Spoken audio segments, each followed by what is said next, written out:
ବାବୁ କୋଉ ଯୁକ୍ତିର ଆଧାରରେ ଆପଣ କହୁଛନ୍ତି ଯେ ଜାତି ଗଣିବାଟା ନିହାତି ଜରୁରୀ? ଜାତି ଗଣିବାଟା ଏଇ ସକାଶେ ଜରୁରୀ। ଫାଷ୍ଟ କନଷ୍ଟିଟ୍ୟୁସନ ଆମେଣ୍ଡମେଣ୍ଟ ହେଲା ଯୋଉଟା ଆପଣ ପ୍ରଥମ କନଷ୍ଟିଟ୍ୟୁସନ ଆମେଣ୍ଡମେଣ୍ଟ ଇମିଡିଏଟଲି ଆଫ୍ଟର ଦି କନଷ୍ଟିଟ୍ୟୁସନ ଫ୍ରେମ୍ 1950 51 ମସିହାରେ ପ୍ରଥମ ନିର୍ବାଚନ ବି ହେଇନି। ସେ ଆମେଣ୍ଡମେଣ୍ଟଟା କାହିଁକି ହେଇଥିଲା କାହିଁ ହେଇଥିଲା? ଏଇ ଜାତି ଆଧାରିତ ସଂରକ୍ଷଣ ବ୍ୟବସ୍ଥା ପାଇଁକା। ଏଇଟା ମାଡ୍ରାସର ତାମିଲନାଡୁର ଗୋଟେ କେସ୍ ରହି ତାମିଲନାଡୁର କେସ୍।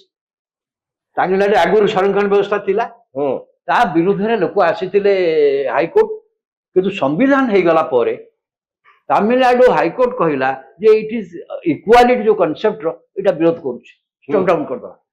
ସୁପ୍ରିମକୋର୍ଟ ମଧ୍ୟ okay the views of the Tamil Nadu high court.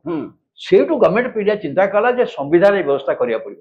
The first amendment was made to make reservation for caste, backward caste. ତ ଜାତି ଗଣିବା ଶୁଣନ୍ତୁ କହିଲି ନହେଲେ କେମିତି ହବ? କିନ୍ତୁ ତା ପରବର୍ତ୍ତୀ ଅବସ୍ଥାରେ ଆପଣ ଏଗୁলো ଛାଡି ଦିଅନ୍ତୁ।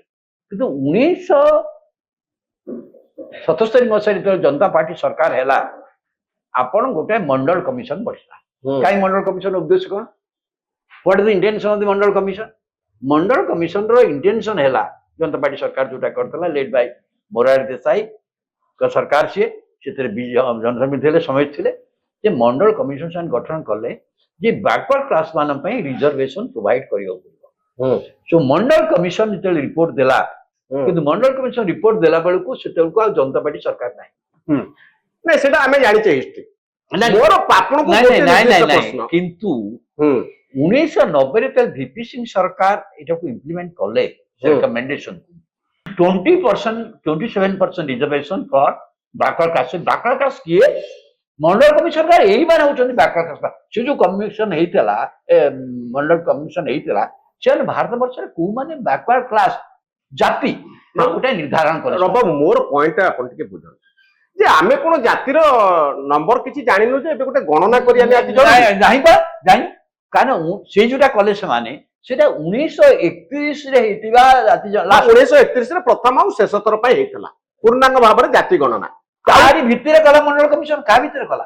ମଣ୍ଡଳ କମିଶନ କୋଉ ଏବେ କଣ ପାଇଁ ଆବଶ୍ୟକ ପଡୁଛି? ଶୁଣନ୍ତୁ ଆଜ୍ଞା, ଆପଣ କଣ କରୁଛନ୍ତି ତାପରେ ଆପଣ ଦେଖନ୍ତୁ, ଆପଣ ଯେତେ ଯାହା କୁହନ୍ତୁ ନା କାହିଁକି ଏ ମ୍ୟାଟର ସୁପ୍ରିମକୋର୍ଟ ଗଲା, ସେତେବେଳେ ଓଡିଶାରେ ବହୁତ ଆନ୍ଦୋଳନ, ପ୍ରତିବାଦ ହେଲା, ବିରୋଧ ହେଲା।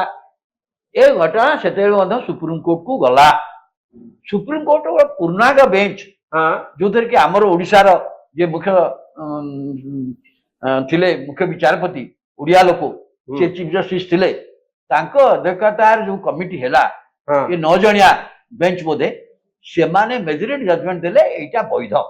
ମାନେ ଜାତି ଭିତ୍ତିରେ ଏଇ ଯୋଉ ସଂରକ୍ଷଣ ବ୍ୟବସ୍ଥା ହେଇଛି, ଜାତି ସଂରକ୍ଷଣ ହେଇଛି ଜାତି ଭିତରେ। ଜାତି ଗଣିବା କଣ ଦରକାର? ତାପରେ ପରେ ଆମେ ତା ଭିତରେ କଥା କହିକି ଚାଲିଛୁ। ଆପଣ ଯାହା ଭିତରେ ସଂରକ୍ଷଣ କରିବେ ଜାତି ଭିତରେ, ଆପଣ ତାର ସଂଖ୍ୟା ଜଣା ନାହିଁ। 1931 ହେଇଥିଲା, ତା ଭିତରେ ନୂଆ ଲୋକ ହେଲାଣି, ନୂଆ କଥା। 95 ବର୍ଷ ତଳେ ଏଇଟା ହେଇଥିଲା, 95 years back। ଏ ବର୍ତ୍ତମାନ ସିଚୁଏସନ ସେଇଆ ଅଛି କି? ତ ନାହିଁ।